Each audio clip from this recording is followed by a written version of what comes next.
Hi, నేను ఇప్పటిదాకా ఒక 13 కంట్రీస్కి వెళ్ళాను.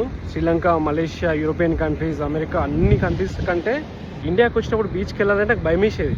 ఎందుకు భయము అంటే మన వాళ్ళు అంత నీట్నెస్గా అంత మంచిగా పెడతారు బీచెస్ని. ఇప్పుడు నేను చిరాల బీచ్కి వచ్చాను.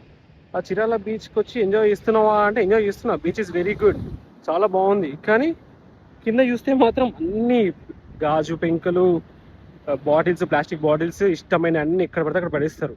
మరి పక్కనే డస్ట్బిన్ ఉంటుంది, కానీ డస్ట్బిన్లో ఎవరు పడేయరు. అదే ప్రాబ్లం. ఇప్పుడు నువ్వు పడేస్తావా అంటే పక్క డస్ట్బిన్లో పడేస్తావా. నేను బయట హైదరాబాద్లో నడిపేటప్పుడు ఏమైనా ఉంటే పక్కన డస్ట్బిన్ అయితే కార్లోనే పెట్టుకుంటా. సో అట్లా కొంచెం మనం కూడా డస్ట్బిన్లో పడేస్తే కొంచెం బీచ్ నీట్గా ఉంటుంది.